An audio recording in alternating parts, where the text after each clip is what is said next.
안녕하세요. DJ 선아입니다. 오늘의 사연 시작해 보겠습니다. 안녕하세요. 고부 갈등이란 말은 아무래도 결혼한 사람들이라면 피해가기 어려운 단어 중 하나라고 볼 수 있겠죠. 물론 사연을 보내게 된 저 역시도 이 고부 갈등은 피해갈 수 없었습니다. 그런데 말이에요. 고부 갈등보다 더한 것이 있다면 믿으시겠어요? 오늘은 그 더한 것으로 인해서 생기게 된 일 때문에 여러분과 제 사연 한번 나눠보고자 이렇게 찾아오게 되었어요. 남편과는 벌써 결혼한 지 20년 정도가 되어가네요. 저는 슬하에 자녀를 둘 두고 있고요. 첫째가 이제 중학교 2학년 올라갔고 둘째는 제 오빠랑 3살 차이라 아직 초등학생입니다. 둘 다 한참 돈이 참 많이 들어갈 나이죠. 그럼 남편은 뭐 하는 사람인가 하니 평범하게 회사 다니고 있는 직장인입니다. 배움의 끈이 그리 길지 않아서 그런지 전문직 샐러리맨 이런 것은 아니고요. 큰 공장에서 뼈를 묻겠다며 일해온 지가 벌써 20년은 다 되어가나 봐요. 저와 결혼하고 안정적인 가정 이루겠다며 이직을 했을 무렵이었으니까요. 그래도 세간에서는 공돌이 하며 무시할지 몰라도 오랫동안 한 직장에서 일해서 그런지 연봉은 꽤나 높습니다. 이만하면 저희 가족 소개는 다 된 것 같은데 아참 제 소개를 잊었네요. 저는 이제 39살로 한적한 시골에 작은 터를 잡아 수시로 서울을 오가며 작은 사업 좀 하고 있는 여자입니다. 오롯이 가정에 신경을 쓰지 못하지만 일을 하고 남는 시간에는 최대한 아이들 케어하고 남편 뒷바라지하며 지금까지 잘 살아왔죠. 그런 저희 가족에게 한 가지 특별한 점이 있다면 시댁과의 사이가 썩 좋진 않다는 점이에요. 엄마가 또 동현이만 데리고 주말에 집에 오라고 했다면서? 그놈의 손자 지겹지도 않으신가? 서연이는 데리고 오란 소리도 안 했다면서. 그래도 어쩌겠어, 애들 할머니인데. 가서 얼굴은 비춰야지. 잘나신 당신 동생이라는 사람이 이제서야 결혼할 사람을 데리고 온다는데. 그러니까 그런 자리에 왜 서연이만 쏙 빼고 말해? 거기에 나는 오지도 말라더라. 한 집안 장남이라는 놈이 공장이나 다니는 게 창피하다면서. 나 참 어이가 없다니까. 자기네들 힘들다고 가망성 없는 나는 버리고 동생만 챙겨준 건 누군데? 나도 스트레스야. 매번 어머님이 동현이한테 이상한 소리만 하니까. 자꾸만 당신 닮지 말고 똑똑한 네 삼촌 닮아야 한다면서 아주 대놓고 서연이는 당신 닮아서 공부 못하는데 동현이는 우리랑 다르게 공부 잘하는 머리니까 꼭 삼촌처럼 돼야 한다고 하더라니까? 그게 대체 손자한테 할 말인지. 애가 다 듣는 앞에서 그런 말을 했다고? 그냥 당신도 거기 가지 마. 그런 소리 듣는데 뭐하러 거길 가? 남편은 어린 시절에 공부를 좀 등한시하던 사람이었다고 합니다. 그렇다고 머리가 나쁘다거나 그러진 않았는데 하필이면 시동생이 너무 뛰어났던 거죠. 남편은 전문대 기계 정비 관련 학과를 나왔는데 그것도 사실 겨우 졸업했다고 했거든요. 본인 말로는 그때까지는 좀 철이 없었다고 해요. 제 생각에는 워낙 집에서 공부나 재능에 대한 차별도 많이 받아서 반항심으로 그렇게 엇나갔던 게 아닌가 싶은 생각이 들지만요. 그런데 그런 차별을 본인의 손자, 손녀에게도 똑같이 되물림하고 있는 거예요. 하루는 딸아이가 엉엉 울면서 제품을 찾기에 무슨 일인가 물어보게 됐거든요. 당시가 아마 아이 둘 다 초등학교를 다니고 있을 무렵이었어요. 저학년이던 딸아이와 고학년인 저희 아들을 할머니라는 사람이 비교하고 딸을 혼냈다고 합니다. 내가 오빠보다 공부도 못하고 머리도 나쁘다고 할머니가 보기 싫다고 그랬어. 나보고 아빠 닮아서 밉다고 할머니 집 이제 오지 말라고 그랬어. 공부 못하면 나 할머니 할아버지도 없는 애야? 오빠는 할머니 할아버지 가질 수 있어? 엄마 아빠도 나 공부 잘해야지만 사랑해 줄 거야? 이때 딸에게 들은 이야기는 가히 충격적이었죠. 그 말을 퇴근 후 들어온 남편에게도 말했고 남편은 화를 참지 못하고 그대로 시댁으로 돌진하듯 찾아가 시부모를 면전에 두고 윽박질렀습니다. 정말 이런 식으로 하실 거예요? 저랑 동생 대놓고 차별하실 때는 어떻게 참았습니다. 그런데 내 눈에 넣어도 안 아플 제 자식들까지 비교질을 해요? 지금 아주 손자 손녀가 보기 싫다 이 말씀 하시는 거죠? 늦은 밤중에 찾아와서 웬 큰 소리야. 서연이 그것이 그래? 머리만 나쁜 줄 알았더니 아주 심보도 고약해서는. 자기 오빠처럼 공부 좀 열심히 해라 잔소리 좀 했다고 내가 아주 몹쓸 할머니지 그냥. 애가 울면서 와이프한테 매달려서 말했다는데 이게 그냥 넘어갈 일이라 생각하세요? 2번 다시는 제 자식들 가지고 비교하지 마세요. 정말 이 집안이랑 영 끊기 전에. 남편이 대판하고 나서 조금은 잠잠하나 싶었는데 역시나 시모는 지금까지 여전히 아이들을 비교하고 공부를 썩 좋아하지 않는 딸아이를 모자란 사람 취급하곤 했습니다. 그러니 시댁과 저희 집 사이에는 좋은 기류가 흐를 리가 없었죠. 물론 처음 남편과 연애를 할 때만 해도 남편이 시댁과 이렇게 사이가 나쁘지는 않았어요. 그런데 어느 순간부터 시댁에서 무슨 일이 있었는지 매번 시부모와 자기 동생의 이야기를 하며 자신은 가족도 아닌 것 같다며 약간 한탄을 하기 시작했는데 아마 그 당시 자신과 시동생을 비교하는 일이 너무 잦았고 오가는 말도 심한 것들이 많았던 모양이더라고요.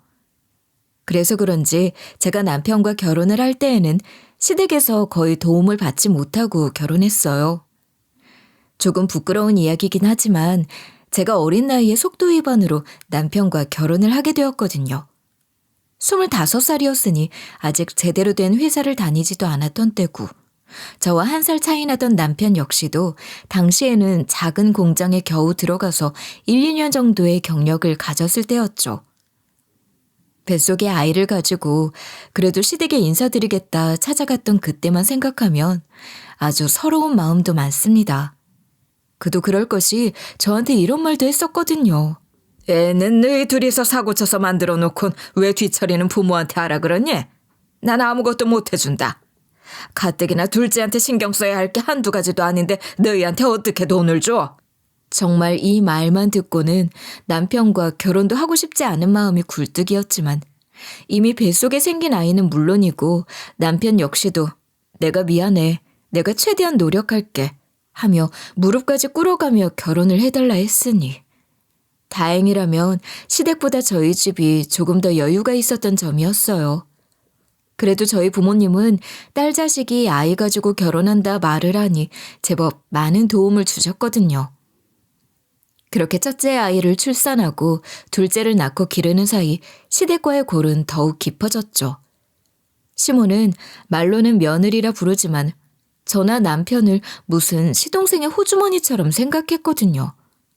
언제든 돈이 필요하면 빌릴 수 있는 마법의 호주머니 말이죠. 그런데 생각해보세요.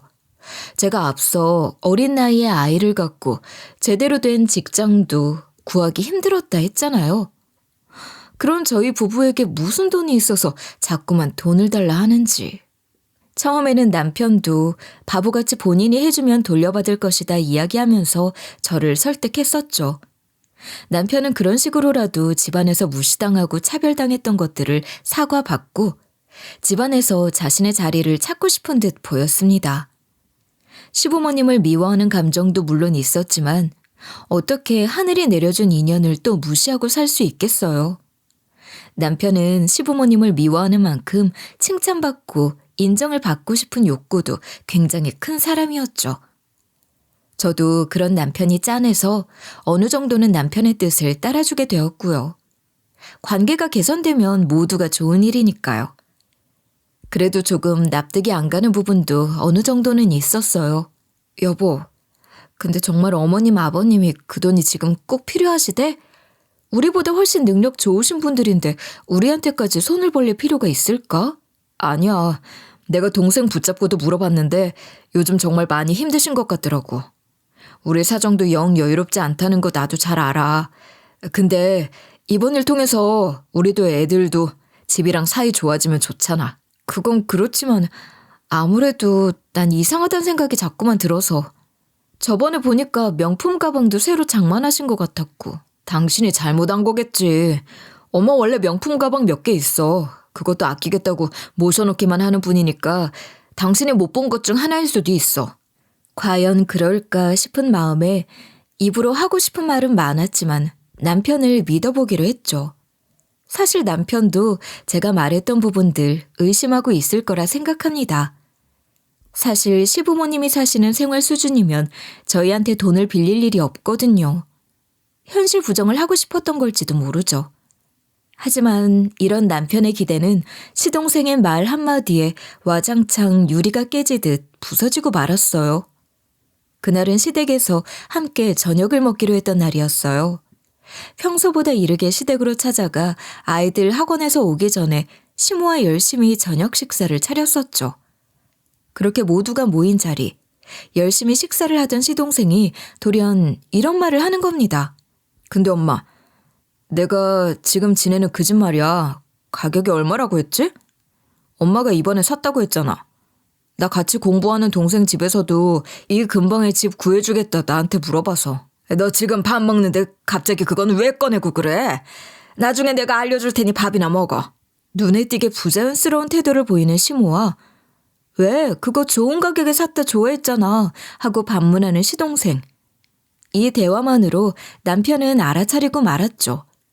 시부모님이 이 집 말고도 부동산을 한 채 더 소유하게 되었고 그로 인해 생긴 공백을 남편의 돈으로 메우려 했다는 걸 말이죠.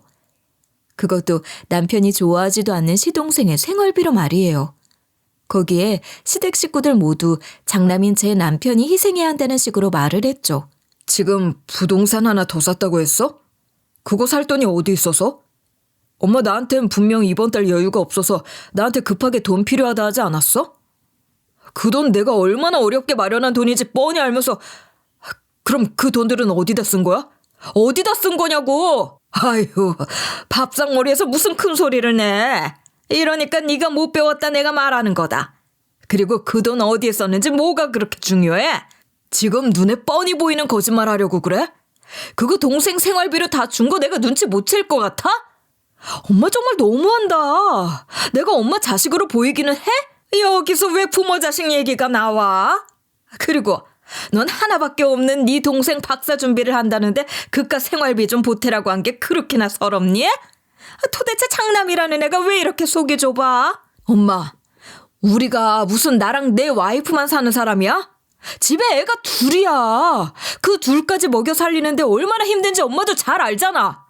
근데 어떻게 나한테 그런 이유로 손을 벌릴 수 있어? 얼마 전에는 또 1,000이나 필요하다 그랬잖아. 그럼 그것도 동생 주려고 그랬던 거야? 어떻게 나한테 이래? 네 엄마한테 하는 말버릇하고는. 장남이라는 녀석이 지금까지 키워놓았더니 효도는 못할 망정 부모가 이렇게 부탁을 하는데도 부모 앞에서 큰 소리야 큰 소리는. 참말 말고 네 엄마가 달라는 돈이나 준비해놔. 키워줬으면 키워준 값은 해야 할 거 아니냐? 아버님, 어머님, 정말 너무하시네요. 저희 여윳돈 하나도 없어요. 애들 식비며 어린이집이며 나가는 돈이 얼마나 많은데요. 저도 같이 벌고 있지만 집 대출금까지 하면 정말 턱도 없어요. 그런 저희 보고 어떻게 이런 식으로 대하실 수가 있어요? 그런 둘 사이에서 제가 남편의 지원 사격을 했지만 당연히 씨알도 안 먹혔습니다. 너는 우리 집안 사정에 왜 끼어들려고 그래? 그냥 저기 가서 애들이나 보면서 조용히 있어. 그리고 애들 교육이나 똑바로 시키고. 어떻게 장손이라는 애가 초등학교 고학년이 다 돼가도록 젓가락질 하나를 제대로 못하니? 네가 다 못나서 그런 거 아니야. 엄마, 애들 듣는데 지금 무슨 소리 하시는 거예요? 됐어. 그냥 말했던 생활비 보내드릴 테니까 제발 애들이나 내 와이프 그만 좀 괴롭히세요. 이런 말다툼이 일어날 동안 시동생이란 인간 뭐 했냐고요? 그저 눈치나 보면서 부모님 치맛바람 속에 둘러싸여 있었죠. 벌써 나이가 30대라는 인간이 참 한심한 작자였어요. 혹시나 자기가 중간에 말 한번 잘못하면 지금 받는 지원이 끊기지 않을까 두려웠겠죠.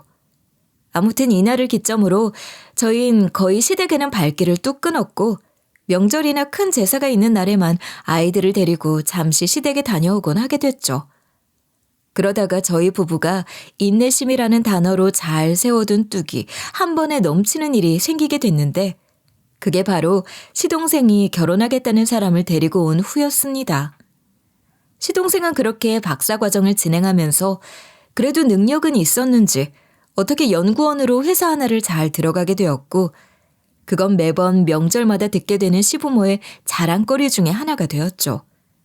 아무튼 그런 시동생이 데려온 동서라는 사람은 똑같이 연구원으로 일하는 사람이었습니다. 무슨 같은 연구원 소개로 만난 사이라고 하더군요. 어머, 우리 예비 며느리 우리 둘째랑 똑같이 박사님이라면서? 그래, 연구원으로 일한다는 얘기는 들었는데 혹시 어떤 일 하니? 예. 그냥 대단한 건 아니고 원의학 쪽 관련해서 연구를 진행하고 있어요. 이 사람처럼 대단한 발견을 하거나 그런 분야는 아니고요. 어쩜 이렇게 겸손할 수가. 나도 우리 집에 박사 하나 있으니 안다. 그 길이 얼마나 힘들고 고된지. 근데 그걸 자랑하지도 않고 이리 생각이 깊은 며느리 얻어서 너무 좋구나. 아주 가관도 아니었죠. 시모는 이제 집에 박사가 둘이라며 나도 이제 어디 나가서 박사님 집안이라 떠들고 다녀도 되겠어 하며 어찌나 방방 뛰며 좋아하던지. 시모의 말대로 괜히 아들만 데려와서 이상한 소리 듣게 만든 게 너무 미안하더군요. 제가 그런 생각을 하는 걸 아는지 모르는지 시모는 저희 아들을 동서와 시동생 앞으로 데려가더니 이렇게 말하는 겁니다. 딸아이도 제 오빠랑 가려고 옷을 잡았지만 무심하게 그 손을 팽하니 쳐내면서 말이에요. 동현아, 여기 네 삼촌이랑 결혼할 사람도 박사님이란다. 앞으로 이 박사님들 앞에서 잘 보여야 해. 아무리 엄마 아빠가 제대로 된 대학을 나오지 못한 사람들이라 해도 네 머리는 다행히 삼촌처럼 똑똑하니까. 하여간 너네 삼촌은 우리를 닮아서 아주 머리가 영특하지. 격세유전이라는 말이 어디 가겠니? 막 사춘기가 시작된 저희 아들에게 할머니와 할아버지란 존재는 썩 달갑지 않은 사람들이었어요. 늘 저희를 까내리는 말을 했으니 말이죠. 거기에 아들이 좋아하는 제 동생을 자꾸만 무시하는 것도 그들이었고요. 그래서 그런지 제 어깨를 붙잡으며 말하는 시모에게 툭 한마디 쏘더라고요.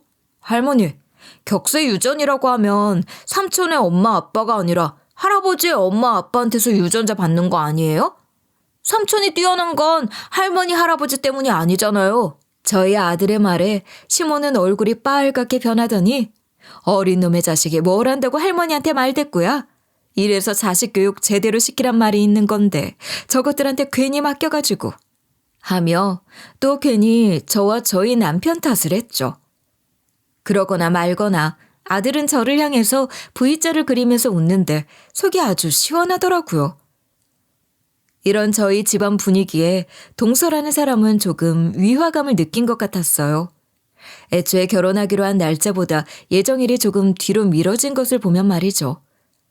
그리고 시동생의 결혼식 날, 양가 부모님에게 미리 편지 낭독을 해달라 부탁을 했는지 저희 시부모님과 동서의 부모님이 결혼 축하의 말을 읊었습니다. 거기에 저와 남편은 머리끝까지 화가 나게 되었죠. 우리 귀한 박사 아들과 연이 닿은 박사 며느리를 위해 저희가 준비한 선물이 있습니다. 박사과정 공부하느라 늦은 나이에 결혼해 아직 모은 것 얼마 없는 두 사람. 시댁에서 집 한 채 마련해 주겠습니다. 시모가 원래도 남들 앞에서 자신이 잘난 티를 꼭 내야 하는 사람이라는 것은 알았지만 이렇게 대놓고 혼수로 집을 해주겠다. 많은 사람들 앞에서 선언을 하니 저와 남편은 어이가 없더라고요. 저희 결혼할 때는 아주 모르는 척했던 사람들이 말이죠. 거기에 시동생은 벌써 시부모의 집 한 채를 받은 전적이 있잖아요. 그런데도 신혼집까지 탐하는 걸 들으니 남편이 이걸 보고 가만히 둘 리 없었죠. 이후 시동생 부부가 신혼여행을 간 사이 시댁에서 한바탕 하게 된 거예요. 도대체 걔가 엄마한테 용돈을 제대로 준 적이 있어. 지금까지 뭘 해준 게 있는데. 엄마가 어렵다 할 때 돈 해준 사람도 나고 결혼해서 손자 손녀 먼저 보여준 사람도 나야. 이 집의 장남은 나라고. 근데 어떻게 이럴 수가 있어? 지불해줘? 그럼 전에 걔가 살던 집은 어쩌고? 그거 이미 처분했지. 너 생각이 없니? 두 사람 살기에 그 집은 너무 좁잖아. 그리고 너희 결혼할 때는 우리가 아무런 준비도 안 했는데 너희들이 애를 덜컥 만들어서 온 거잖니. 그걸 왜 우리 탓을 하고 그래? 너 정말 내 배로 나왔지만 생각이 모자란 거 아니니? 그놈의 차별 좀 그만하고. 그래. 내 동생 머리 좋아서 박사하고 난 전문대 겨우 나와서 공장에서 일이나 하고 있다. 근데 그런 나와 동생한테 차별 대우를 한 것도 엄마랑 아빠야. 똑같이 대우만 해줬더라도 내가 이렇게 엇나갔을 것 같아? 그래서 지금 부모가 잘못했다 이거냐? 이런 포르장 머리 없는 놈, 철딱선이 없는 놈, 집에 소란 일으키지 말고 당장 나가. 남편이 한바탕 시댁을 뒤집었지만 시부모님은 한 발자국도 물러서지 않았고 그렇게 동서는 시집 올 때 5억짜리 신혼집을 시부모에게 받았습니다. 거기에 남편은 전보다 더욱 흥분하게 되었죠. 저희한테는 1억도 아깝다 했던 사람들이 무려 5억이라는 거금을 시동생 부부에겐 내준 일이니 말이에요. 그래서 이번에는 시동생 부부가 다 같이 있는 자리에서 한바탕 했습니다. 엄마, 정말 너무하는 거 아니야? 야, 너도 동생이라는 놈이 형이 애들 키우며 어렵게 사는데 차라리 형 좀 도와주라는 말 한마디 못할 망정 이런 식으로 배신을 해? 우리한테는 1억도 아깝다고 못 쓰더니 뭐? 5억? 이게 무슨 배신이니? 그리고 작은 애 듣는다. 앞에서 말 조심해서 해. 내가 그렇게 신경을 써서 키웠는데도 도대체 누구 배에서 이런 자식이 나온 거람? 뭐라고요? 엄마, 아무리 그래도 방금 그 말은 너무한 거 아니야? 솔직히 말해보세요. 나 어디 다리 밑에서 주워왔지? 나 엄마 아빠 자식 아닌 거 아니냐고. 너 엄마 앞에서 그게 무슨 말이냐? 그리고 대체 뭐가 그리 화가 나서 지금 이 난리를 피워? 네 동생 이제 막 사회생활 시작했다. 작은 애도 똑같고. 그런 어려운 애들 시댁에서 좀 돕겠다는데 뭐가 그렇게 안 있고? 그러면 우리가 애 낳기 전에 고생했을 때도 도와주셨어야 말이 앞뒤가 맞죠. 애들을 집에 먼저 보내길 잘했죠. 남편은 머리끝까지 화가 나서 이제는 술을 먹으며 저한테만 털어놨던 속마음을 시부모 앞에서 큰 소리치며 말했고 이 상황에 신혼여행에서 막 돌아와 시댁에 인사차 들렀던 동서는 안절부절 가만히 있질 못했죠. 시동생은 여전히 이건 자기와 상관없다는 듯이 눈을 피하고 있었고요. 그래, 너희가 그렇게 나한테 대접을 받고 싶으면 큰애 네가 우리 집에 들어와서 시집살이나 하고 우리 수발이나 좀 들어라. 뭐라도 우리한테 해준 게 있으면서 큰 소리도 쳐야지. 어머님, 뭐라고요? 제가 왜 여기에 들어와서 살아요? 저희 부부 지금 사는 집도 저희가 다 벌어서 장만한 곳이고요. 저도 이제 사업 잘 나가서 부족함 하나 없습니다. 그리고 말은 똑바로 하셔야죠. 저희한테 받아간 게 아예 없으시다고요? 당연하지. 너희가 우리한테 해준 게 대체 뭐가 있어? 저기 옆집 장씨네는 며느리가 생일이면 명품을 해서 온다고 하는데 너희는 우리 생일이라고 크게 뭐 해준 거라도 있니? 겨우 환갑잔치도 뷔페에서 했으면서. 당연하죠. 그 나이에 그 비싼 호텔 뷔페에서 환갑잔치 해줬으면 대단하다 칭찬을 할 일이에요. 애들 둘 키우면서 저희는 컵라면 먹으면서 모은 돈으로 해드린 그걸 어떻게 그리 간단하게 모자란 것처럼 말씀하세요? 그리고 뭐? 시집살이? 말 같지도 않은 소리 하지 마세요.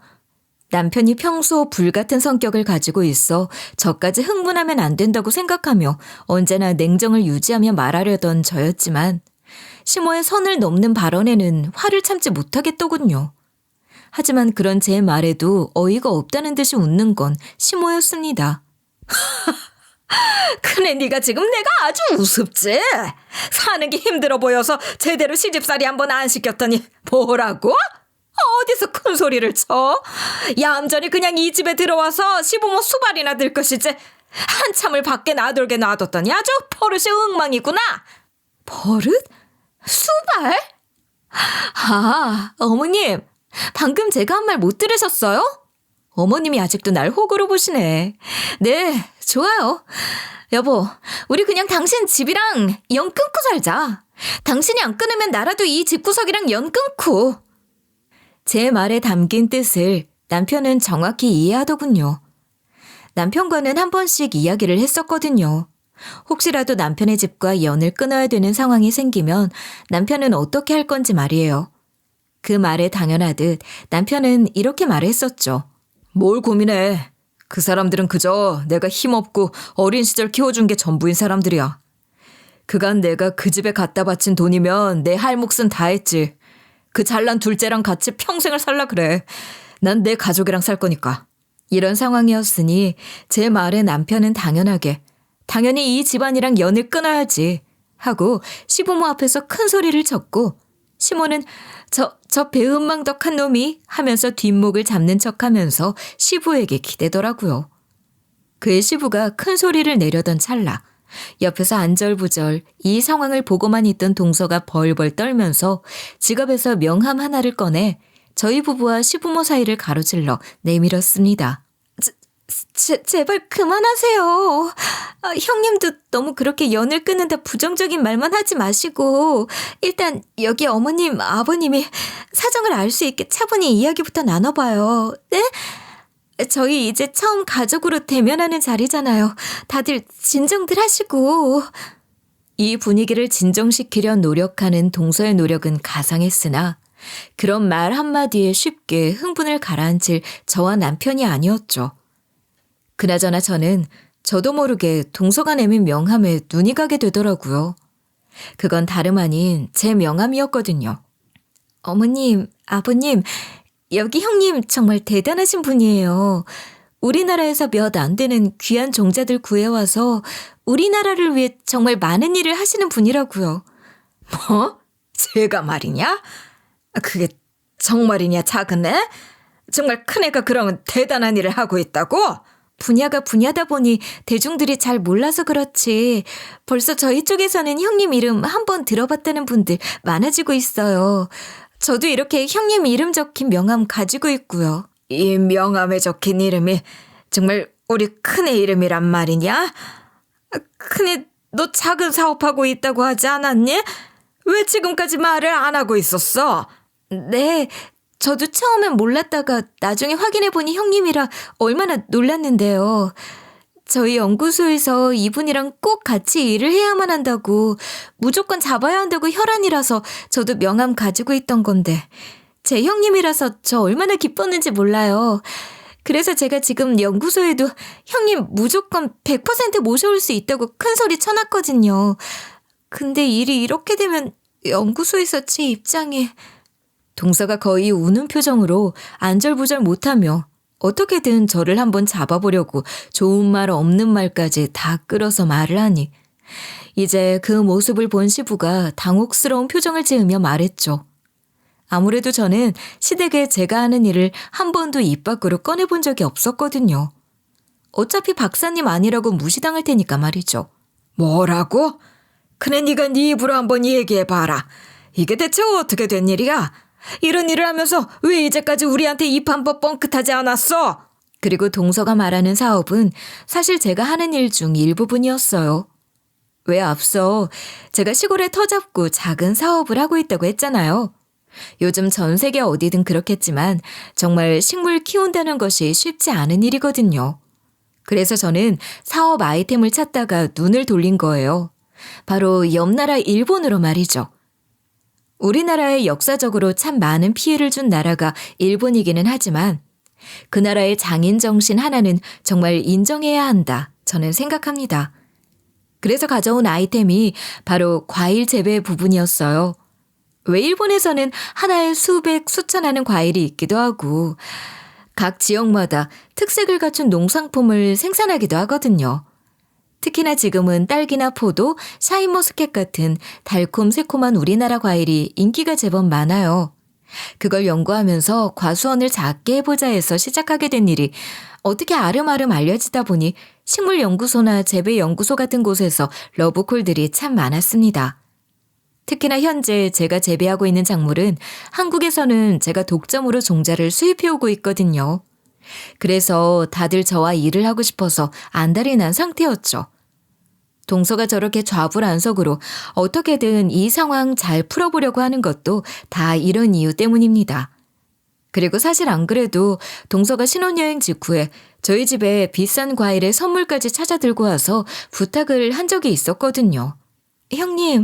형님이랑 아주버님이 저를 어떻게 보실지 대충 알고는 있어요. 그치만 그래도 형님이 하시는 사업, 그거 혹시 저희 연구소랑 같이 진행하면 어떨까 싶어서요. 형님도 혼자서 이렇게 독불장군처럼 사업하시는 거 이제 힘드실 시기잖아요. 저희가 도움이 되어드릴게요. 동서, 설마 그 사업 이야기를 하고 싶어서 달달해야 할 신혼여행 직후에 이렇게 우리 집에 찾아온 거야? 그것도 애들 아빠랑 애들 없는 시간 쏙 골라서? 근데 어쩌면 좋지? 나도 물론 가족으로서 같이 돕고 일하고 싶지. 근데 아무리 그래도 동서가 말하는 건 일적인 부분이잖아. 나도 직원들이랑 상의는 좀 해야 하는 입장이거든. 제가 신중하게 생각하려고 나중에 다시 이야기하자는 식으로 동서를 돌려보내려 하니 갑자기 털썩 주저앉더니 동서가 제 바지가랑이를 붙들고 사정하기 시작하는 거예요. 형님, 제발 저 좀 한 번만 도와주세요. 제가 이번에 연구소에서 실수를 하는 바람에 쫓겨나게 생겼거든요. 형님도 알죠? 결혼식 전에 왜 들뜬 마음 때문에 안 하던 실수도 하고 그러잖아요. 그리고 형님 말처럼 가족 좋다는 게 뭐예요. 이번 한 번만 제발 도와주세요. 그러면서 제발 한 번만 부탁이라며 손까지 싹싹 빌면서 애원을 하는데 그 모습이 참 딱하지만 정말 저도 어쩔 도리가 없었습니다. 제가 사장이라지만 사장 혼자서 멋대로 일을 다 진행하는 회사는 아니었으니까요. 제가 정말 꼼꼼하게만 봤으면 되는 부분인데 경솔하게 실수를 해서 제발 한 번만 도와주세요. 연구소장님이 지금 화가 단단히 나셔서 저한테 어떻게 해결할 거냐고 그랬단 말이에요. 이제 겨우 결혼했는데 저 시댁에서 쫓겨나면 어떡해요? 그러니 이번만 좀 어떻게 해주시면 안 될까요? 정말 거의 직장에서 쫓겨나기 직전인 상황인 것 같더라고요. 그런데 다행히 연구소에서 저라는 동아줄을 발견하게 되었고 연구소장이 저와 일을 함께하고 싶어서 혈안인 그 상황에서 저라는 자기 형님이 그 동아줄이라는 걸 알게 되어 이렇게 찾아와서 빌고 있는 거죠. 시동생과 시댁에다가 당장에 잘리게 생겼다 하면 분위기가 안 좋아질 건 뻔했으니까요. 하지만 저에게 씨알도 먹히지 않으니 이렇게 모든 가족이 모인 상황에서 입을 연 게 아닌가 싶습니다. 그래도 가족들 모인 사이에서 자기 이야기를 거절하진 못하겠지 싶었나 보죠. 동서가 아주 여우더라고요. 안타깝게도 헛다리였지만 말이에요. 어머님, 제발 제 입장 생각해서라도 이렇게 하시면 안 돼요. 연구소에서 이분을 얼마나 잡고 싶어 하는지 어머님은 모르시잖아요. 이렇게 함부로 대할 뿐이 아니란 말이에요. 제발 형님이 제 일을 도와주셔야 제 상황도 잘 풀릴 수 있어요. 그러니까 형님도 화 푸시고 제발 이번 한 번만 도와주시면 안 될까요? 제발 평생의 소원입니다. 거의 애원하다시피 저한테 굽신거리는 동서의 행동을 보던 시모와 시부는 그제서야 제가 지금 이 상황에 어떠한 위치에 있는 사람인지 깨닫고 뒤늦게 이런 말을 하기 시작하더군요. 아니, 그런 대단한 일을 하고 있었으면 우리한테도 말을 했어야지.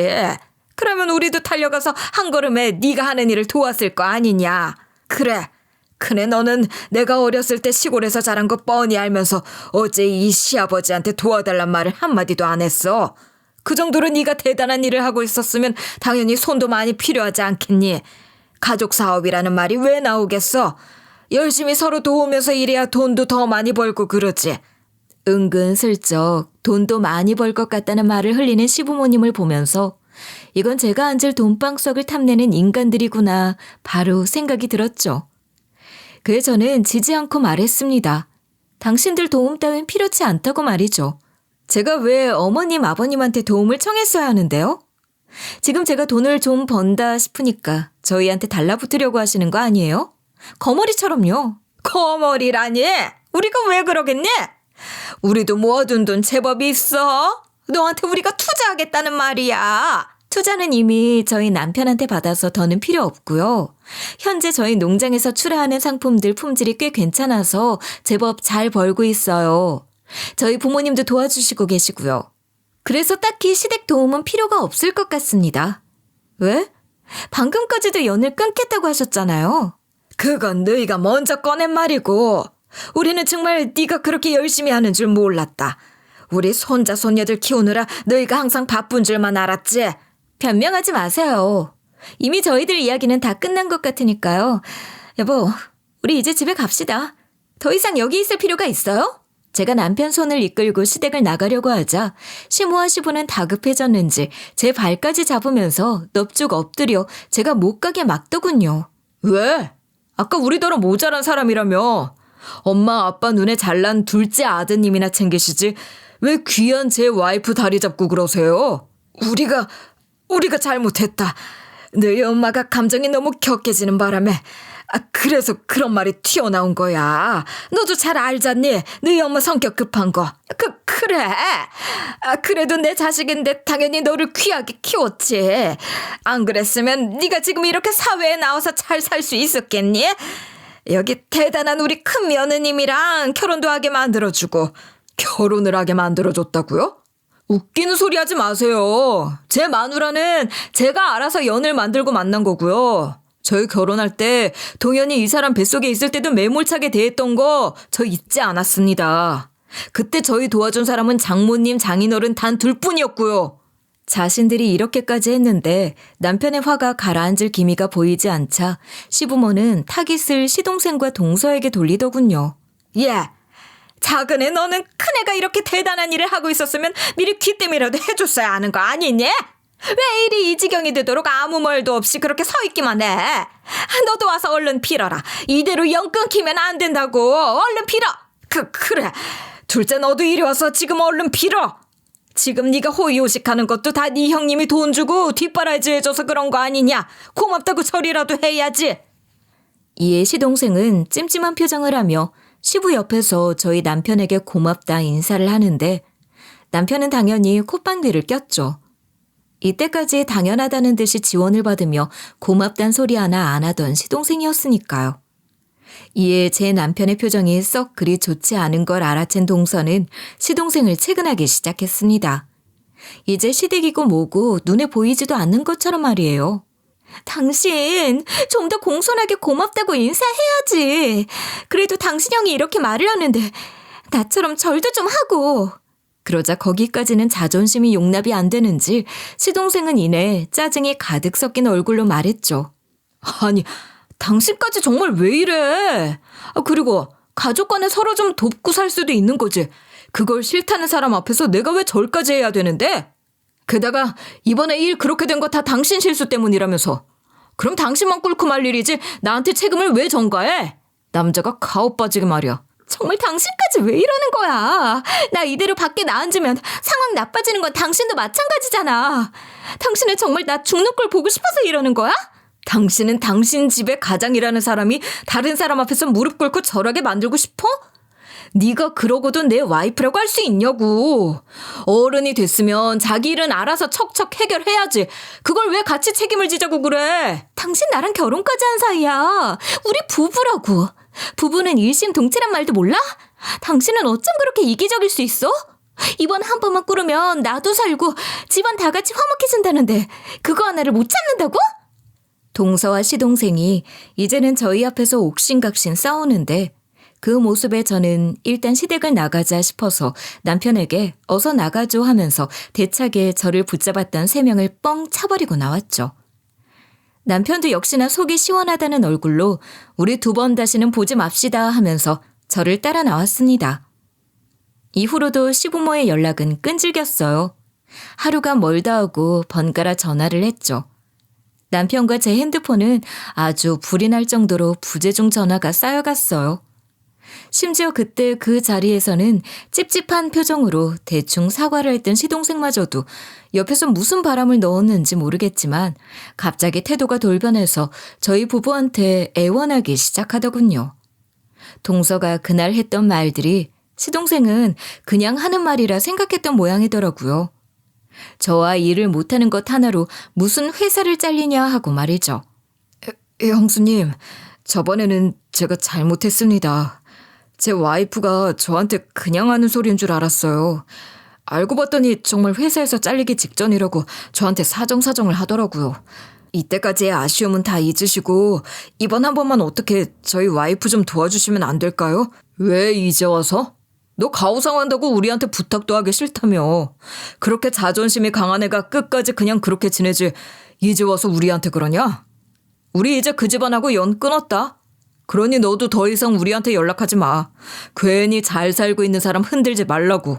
제 전화에서 남편이 버럭 화를 내니 시동생은 그제야 남편에게 고맙다는 둥, 그동안은 자신이 잘못했다는 둥 사과를 하기 시작하더라고요. 형은 무슨 말을 그렇게 해. 내가 그동안 형이 많이 도와준 거 정말 고맙게 생각하고 있어. 그냥 말로 표현을 안 한 거지. 맘 상했으면 화 풀어주라. 같은 식구끼리 돕고 살아야지. 안 그래? 너 내 동생이지만 정말 뻔뻔하다. 넌 절대 우리 집에 발 디딜 생각도 하지 마. 괜히 애들이 이상한 물들까 싶어 겁나니까. 그리고 이번 연락을 끝으로 앞으로는 우리한테 더 이상 연락 안 했으면 좋겠다. 한 번 더 강조해서 말하는 거니까 잘 알아듣지? 일이 이렇게 되기 전에 남편에게 고맙다, 마음이라도 한번 전했으면 남편이 이렇게까지 딱 잘라서 대하지는 않았을 겁니다. 이제 와서 이렇게 고마움을 표해봤자 이미 버스는 떠났으니 말이에요. 저는 결국 동선의 연구소랑 일을 하지 않았습니다. 다만 오해를 하실 것 같아 간단하게 설명을 드리자면 동선애한테 무슨 악감정이 있어서 같이 일을 하지 않은 것은 아니에요. 동서가 일하는 연구소보다 더 방향성이 잘 맞는 다른 업체가 있어서 그쪽과 함께 일하기로 했거든요. 저도 결국은 한 기업을 운영하는 사업가니 득실을 따져야 하지 않겠습니까? 그래서 결국 동서는 그 연구소에서 잘리게 되고 만 것 같더라고요. 하루는 장문의 문자를 저에게 보냈는데 내용은 뭐 다들 예상하듯이 어떻게 형님이라는 사람이 이럴 수 있냐. 당신 때문에 내가 일자리도 잘렸다. 이제 어떻게 책임질 거냐. 이런 내용들이었는데 본인이 잘못한 일을 가지고 저에게 찾아와서 이렇게 따진다 한들 제가 뭘 책임을 져야 하는지. 사람은 정말 끼리끼리 만난다고 하더니 아주 자기 일 아니라며 멀찍이 지켜만 보던 시동생과 똑 닮은 사람이더라고요.